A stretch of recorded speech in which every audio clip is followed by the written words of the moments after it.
Alors, je m'appelle Lorraine Fouché et je suis l'auteur de Entre el cielo y luz. Et c'est un livre qui parle de l'île de Groix, de bonheur, de famille, d'une femme qui meurt, qui est Lou, et elle laisse comme mission par testament à son mari Jo d'assurer le bonheur de leurs deux enfants dont il ne s'est jamais occupé. Alors, il va mener l'enquête et partir à la recherche de ses enfants et découvrir des tas de choses auxquelles il ne s'attendait pas.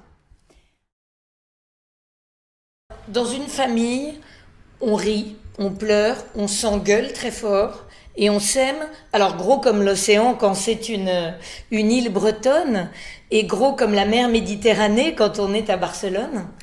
Je crois que toutes les familles sont un peu cabossées. Il y a des non-dits, il y a des choses, des vieux secrets, des choses qui pèsent lourd. Et puis finalement, il y a de l'amour. Une famille, c'est comme un élastique. On tire, on a l'impression que ça va claquer. Et ça revient. Parce que même si c'est une faiblesse, c'est une énorme force aussi. Je crois qu'on partage tout avec la famille de Jo et Lou, sauf que tout le monde ne vient pas d'une petite île bretonne. Et c'est ce que je veux, c'est que les lecteurs de Entre el cielo y luz viennent avec moi, comme si entre les pages du livre, il y avait un billet de bateau pour embarquer à Lorient, dans le Morbihan en France, et aller jusqu'à cette petite île. Oui, l'humour, c'est la force du désespoir un peu, mais je ne crois pas que le roman parle surtout de douleur, il parle aussi de douleur. Quand j'étais médecin, je prescrivais des médicaments. Et maintenant que j'écris des romans, je prescris du bonheur, de l'espoir. La vie n'est pas facile, évidemment, à l'heure actuelle. Il y a la crise, il y a le terrorisme. On vit une époque très difficile en Europe et dans le monde. Mais je crois qu'il faut y croire. Il faut croire à l'amour, il faut croire à l'amitié, à la tendresse. Et puis y aller. Donc, la douleur, en effet, Lou meurt. Ça nous arrivera à tous. Une phrase que j'aime bien, c'est « On est tous sur le pont du Titanic ». Donc le bateau va couler, mais on peut tous choisir sa danse et on peut choisir sa musique. Et Lou, elle choisit comme musique l'amour, et cette famille qui est un peu cabossée, fracassée, éparpillée, elle va les resserrer.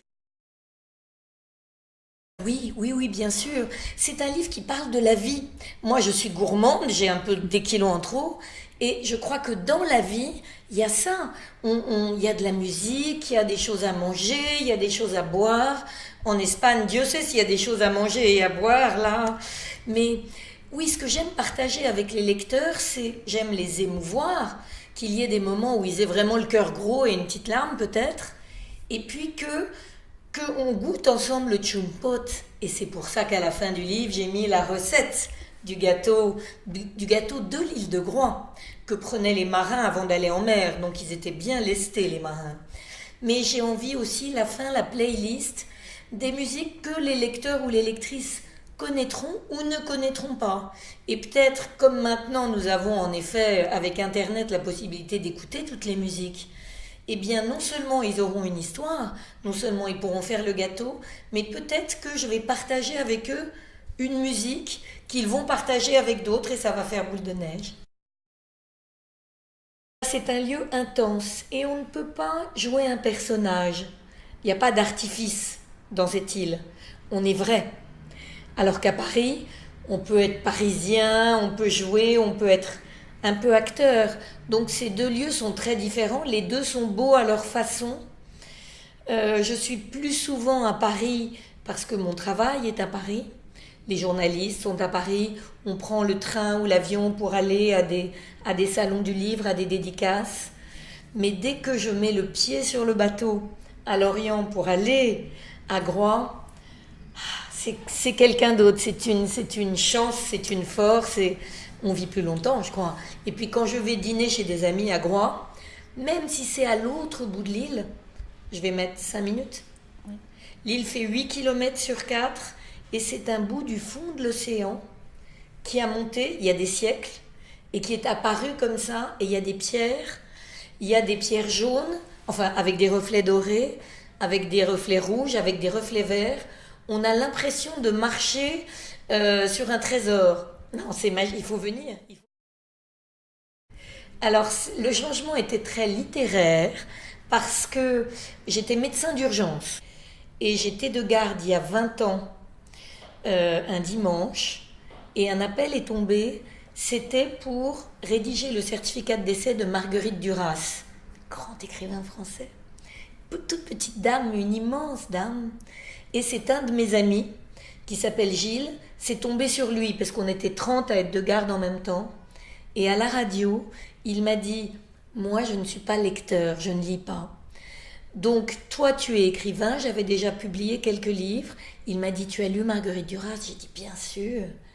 Et il m'a dit, est-ce que tu veux y aller? Je te fais ce cadeau.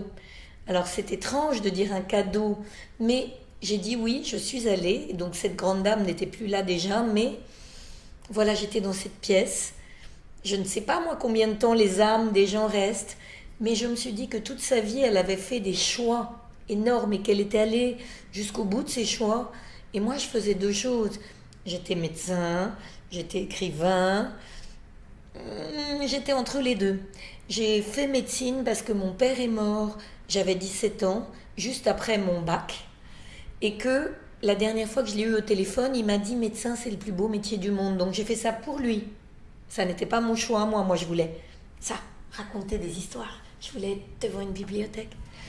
Et donc il y a 20 ans, dans cette chambre où il y avait Marguerite Duras qui n'était plus là, je me suis dit maintenant je vais poser mon stéthoscope et tout le reste de ma vie faire ça.